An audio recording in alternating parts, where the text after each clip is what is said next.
of course, is prohibited, irrespective whether in Ramadan or outside Ramadan. However, would a woman who complains to her husband about her mother-in-law, will she be considered as a person who has backbited? Regarding backbiting being haram and the major sin we discussed in the last episode, and there are various hadith and Quranic verses, it's one of the major sins. But as far as a wife complaining to the husband regarding the mother-in-law, but natural, she is speaking something about the mother-in-law, but the mother-in-law would not like anyone speaking about. So it does come in the category of backbiting. Is it a sin, is the question.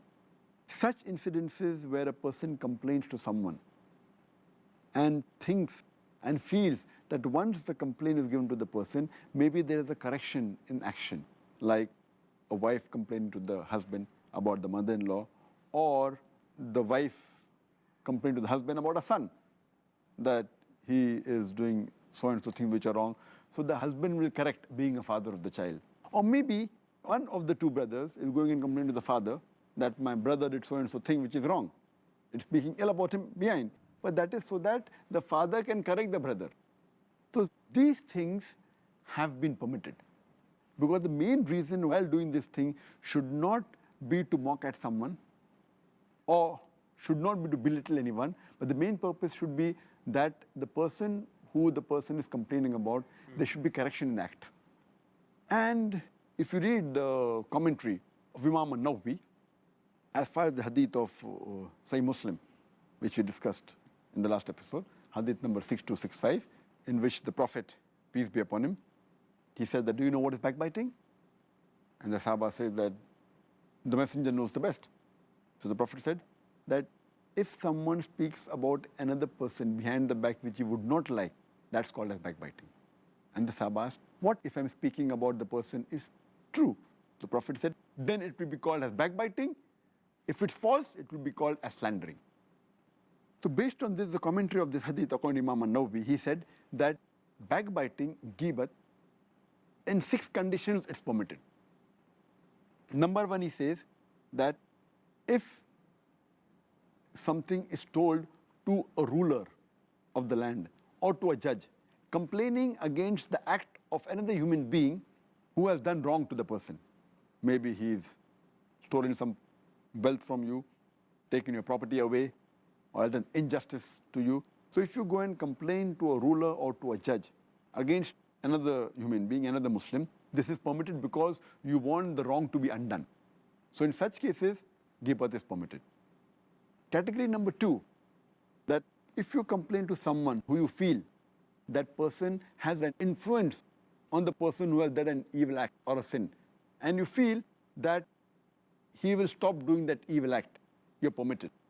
For example, if you know of a friend who's very close to the person who's done an evil act or done a sin, and if you tell him that your friend has done so and so thing, or drinking alcohol, and you feel that he has an influence on the other person, and he can prevent him from doing the sin, it's permitted to ghibat. So the question regarding the wife complaining to the husband either comes in the first category or the second category. Either it's an injustice done to the wife, or maybe the wife wants to tell the husband that you correct the mother-in-law. It may come in first 2 categories. The remaining 4 categories which Imam an-Nawawi said ghibat can be done.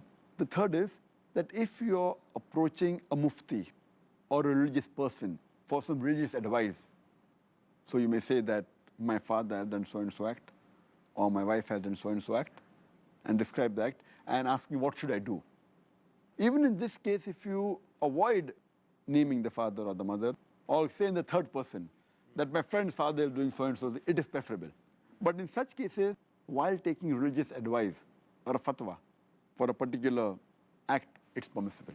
The 4th category, which Imam an-Nawawi says that ghibat is permitted, is that when you know of a narrator who is a liar, and if he narrates any hadith, so it becomes incumbent on you to tell the people that he's a liar, or his memory is weak because to protect the Sharia. Or, for example, if someone is selling a slave, and if he knows that there are some bad habits in the slave, or maybe he does adultery, so it's compulsory that the person who's selling it should tell to the buyer that the slave has so and so faults.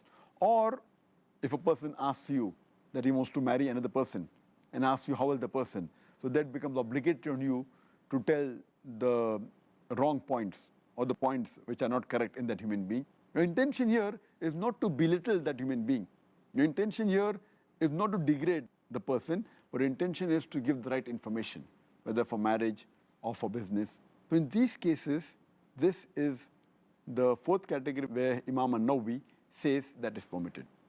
As far as the fifth category is concerned, that if you know a person is doing a major sin openly, like he's drinking openly, or if he's cheating openly, or if he's robbing openly, so then you can tell the public at large that this person is a person who cheats, or a person who robs, or a person who does continuously bid'ah, or there is a religious person who you know, who is giving fatwa and you know that he's not a person who's truthful. So here it's permitted that you can speak against the person. And the sixth category is that while identifying a person, if someone asks you for identification, at that time, to identify the person, you may have to use his nickname, which the person may not like. Like you may have to tell that the person who's short, person who's tall. So here you're using these nicknames to identify the person which the person may not like. Mainly for identification. Here also, if you can avoid this nickname for identification is the best, but if you can't avoid, you can do. Imam an-Nawawi has mentioned 6 categories in which ghibat is permitted. Thank you, Dr. Zakir.